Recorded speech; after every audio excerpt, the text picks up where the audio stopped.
जीवन बगिया ऐसे उलझी, फूल हो गई कम कांटे ज्यादा, सिमटा जीवन डूबी सांसें, आना है तो अब भी आजा। जैसे हिटलर जैसे आदमी को जिसे हमने जागृत कहा है, शायद वैसा जागृत भी नहीं होता जैसे आदमी के पास वैसी अवस्था भी नहीं होती। यह तो अनुभव पीछे हुआ हिटलर के दूसरे महायुद्ध की समाप्ति के करीब करीब मनोवैज्ञानिकों को यह अनुभव हुआ कि जिस आदमी से हम लड़ रहे थे वह मालूम होता है नींद में है, जागा हुआ नहीं है, क्योंकि बर्लिन पर बम गिरने लगी और बर्लिन की सड़कों पर युद्ध हो रहा है और हिटलर सब तरफ हार चुका है और अब कोई बचने का उपाय नहीं है। और हिटलर जिस बंकर में छिपा है उसके सामने गोलियां बरस रही हैं और हिटलर रेडियो से घोषणाएं कर रहा है, हम मॉस्को में जीत रहे हैं। यह आदमी सपने में रहा होगा। इस आदमी को ये गोलियां जो इसके दरवाजे पर बरस रही हैं नहीं सुनाई पड़ रही हैं, नहीं तो यह कोई उपाय नहीं समझ में आता।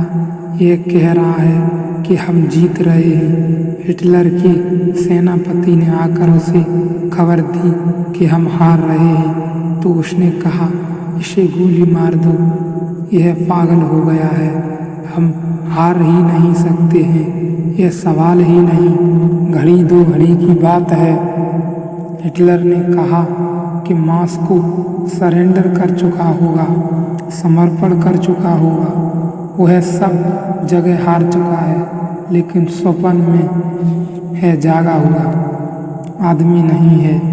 महत्वाकांक्षी शायद स्वप्न में ही होता है, जितनी महत्वाकांक्षा उतना गहरा स्वप्न। इसलिए अगर सबसे उथली आंख देखनी हो तो राजनीतिक के पास मिल सकती है, सबसे गहरी आंख देखनी हो तो वह सन्यासी के पास मिलती है, क्योंकि सन्यासी का मतलब ही यह है कि अब कोई महत्वाकांक्षा नहीं, अब कोई स्वप्न नहीं। अगर कोई एकाध स्वप्न बचा भी है आखिरी, तो वह यही है कि कैसे स्वप्न से पार हो जाएं, कैसे सपने से हट जाएं और अलग हो जाएं।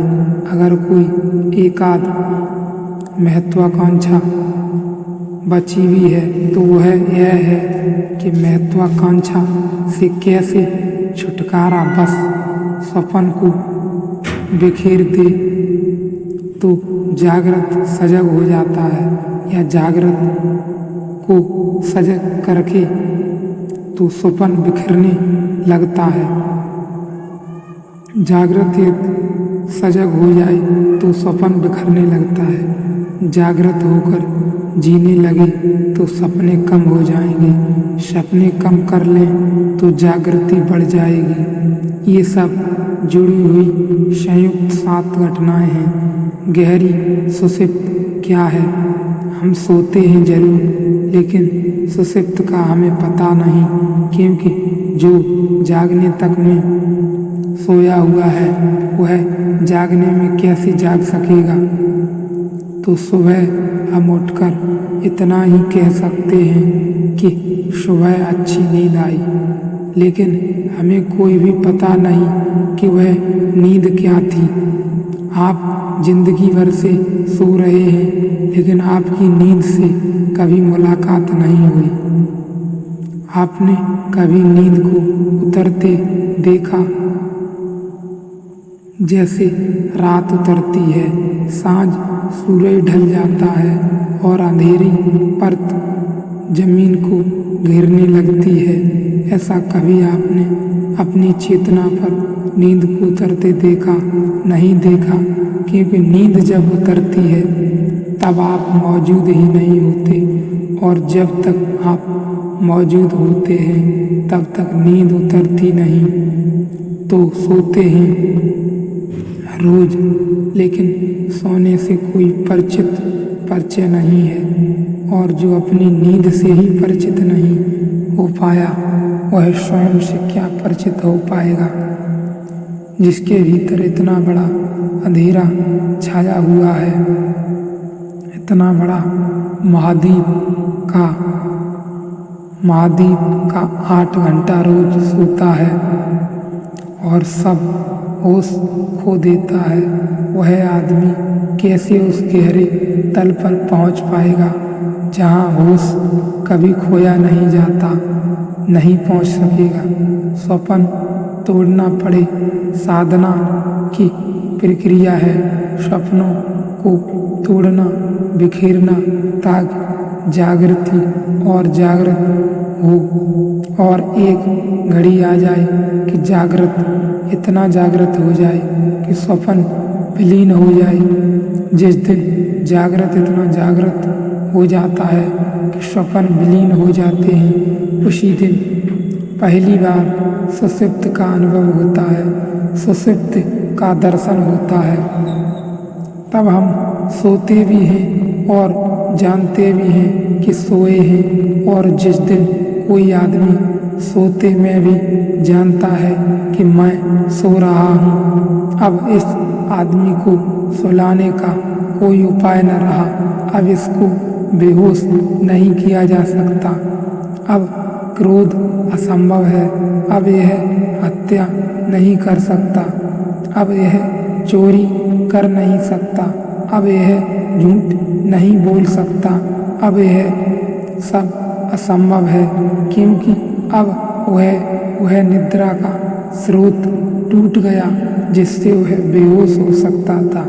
वह जहर समाप्त हुआ जिसमें मूर्छा पकड़ती थी, तंद्रा आती थी, निंद्रा आती थी। जब कोई दिव्य साध सुषुप्त में जागता है तभी तुरी को उपलब्ध हो पाता है। चौथी अवस्था सोने में जो जाग गया वह तुरी में पहुंच गया।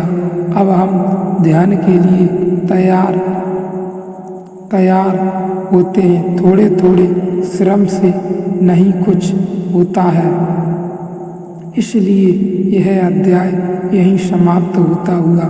एवं इस अध्याय के समाप्त होते होते 2-3 बातें ध्यान में रखनी है कि सुबह जो ध्यान चलता था वह सुबह ही चलेगा, दोपहर वाली प्रक्रिया दोपहर में ही चलेगी, और शाम वाली प्रक्रिया भी शाम को ही चलेगी। और जितना हम श्रम करते थे उससे भी अधिक श्रम करना जरूरी है, क्योंकि स्वप्न जन्म भर के हैं, पिछले जन्मों के भी हैं। इनको तोड़ना है तो गहराई में उतरना होगा और नींद को हटाना होगा। श्रम पूरा लेना जरूरी है। स्वप्न मजबूत है, जन्मों जन्मों के हैं, तोड़ना है तो गहरा प्रहार करना पड़े।